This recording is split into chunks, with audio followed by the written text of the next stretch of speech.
Because Rich Dad said real estate is wealth. Those that control the real estate control the world. And you will find that today. So I'm not saying you should invest in real estate, but if you understand the word real estate from Espanol, real estate is real, royal estate. That's why the rich invest in real estate. Idea was not to make money. The idea was to train my mind to think that I want 100% debt. We're talking about debt that's paid by a tenant. Yeah. Debt that's paid off by somebody else.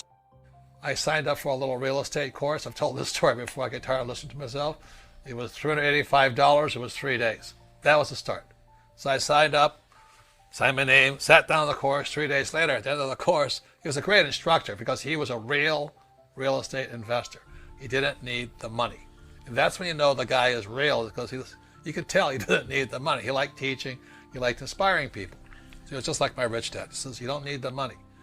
So then the next thing he said at the end of the program, he says, when you leave this program, it's 3 days, Friday, Saturday, Sunday, he says, your education begins now. What you do at the end, as Kenny says, you get through the process of the 3 days and you start again. That's the process. So he says, at the end, when you end Monday morning, your job is to look at 100 properties. 100 properties in 90 days. Take everything I've taught you and look at 100 properties. That was the start. So naturally, 30 guys and 30 guys, 35 guys in a class, they all say, okay, yeah, we'll all do it.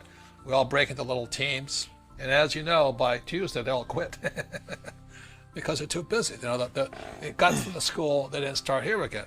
But there's 3 or 4 other guys and we stayed through it, and we went to real estate agents, went through the little files. It was really antiquated ways of MLS, multiple listing services.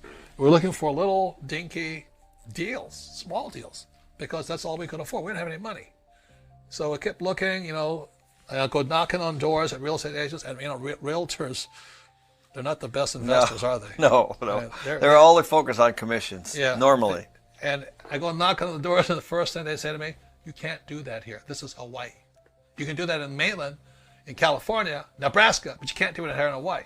And that's the first thing one of the first things my advisor said is that's what losers will tell you. You can't do that here. Look, somebody is doing it here. May not be the real estate agent, but it might be you. So I knocked on the doors. We'd find these deals. We had to go look at them, and we had to write down. It was a 3-bedroom, 2-bath, 65. Back then it was $65,000. It was a lot of money in Hawaii. Now they're $4 million. And so at the end of 90 days, we had 100 of these. And it was day and night. We just kept going until we got it done. And that was the process. That's right. At the end of the process, I'd gone through 100 deals. And it was like, wow. I learned more going through the process, talking to real estate agents, knocking on doors, looking at different properties. And finally, I was desperate. This guy says, well, I got what you're looking for on the island of Maui. Now, most people think Maui is too expensive. How can that be? How can Maui be affordable? But that's your block. So I flew over to Maui. I found this little 1-bedroom, 1-bath condo right in Ka'anapali, the richest place on earth. Little 1-bedroom, 1-bath condo for $18,000. I went, holy mackerel. But the deal was I could not use any of my money. That was, the advisor says, I'm going to teach you so you'll never need to use your money again. If you can raise capital, you'll always be a rich man. So I said, okay. So I go to this little $18,000 unit, little dinky thing. $18,000. I said, what's the price on it? He says, how much do I put down? He says, $2,000, or $1,800, 10% down. It was a foreclosure. I broke up my credit card and I bought it. So I had no money in the deal, and I made $25 a month. No money in the deal, $25 a month. And my brain went, it shook. I went, oh my God, I'll never need money again. I can never say I can't afford it. And I can never say I can't do that. I went, oh my God. And that's how I got started. So Kenny took off after that, and we still make millions of dollars. When the market crashed, we made even more.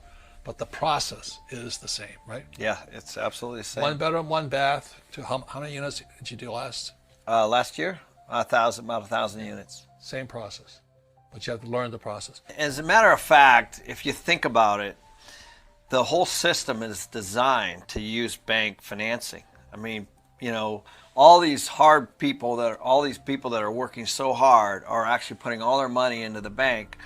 Well, those deposits are a liability. They're an expense to the bank. So if you put money in the bank, it's an expense to the bank because they have to pay you interest. I have 100% debt. My first property was $18,000. I put $2,000 down with a credit card, and I was making $25 a month. I think that's the best example, Robert, because essentially what you did was you didn't use any of your own money. So the only costs that you had was whatever your debt was and whatever it cost the $1,800 on your credit card was. Right. But the idea was not to make money. The idea was to train my mind to think that I want 100% debt. Most people, I want to get out of debt. And what we're saying here is the debt pays all your expenses and gives you some income. That's really as simple as it gets. So we started with this. So if I have no money in the deal, it's 100% debt, and I'm making $25, what is my return on investment? It's infinite, right? I mean, you basically have no investment and you're making $25 a month. The reason why we want so much debt is because if I'm borrowing right now, I'm borrowing at say 4 or 4.5%, and inflation is say 4.5%. Then I'm using basically your money, pension fund, mutual funds, savings. Insurance, savings. I'm using your money to hedge inflation and buying assets. So that's how the system works, and that's how the wealthy get really wealthy. You see, the best thing about doing those 100 deals is I was learning to think about debt is good. As long as you have in your mind that debt is bad, I want to use my equity, your ROI goes down. That's a good point. And there is bad debt, of course. Bad debt would be credit card debt, or it could be if it was costing me $25. Yeah, exactly right. Yeah, so there's definitely debt that you don't want to get into. But we're talking about debt that's paid by a tenant. Yeah. Debt that's paid off by somebody else. So that's a really important point. So if you're borrowing money, you're going to want to make sure that you have the rent to cover it. Once again, if I hadn't done this myself, I would not understand what Kenny said. It was a 144 unit property that was existing it was 95% occupied with tenants. So that was an important piece. And then next door it had another 10 acres. And so the deal is that I was going to build a second phase on the 10 acres, and then we were going to have one property that was 256 units.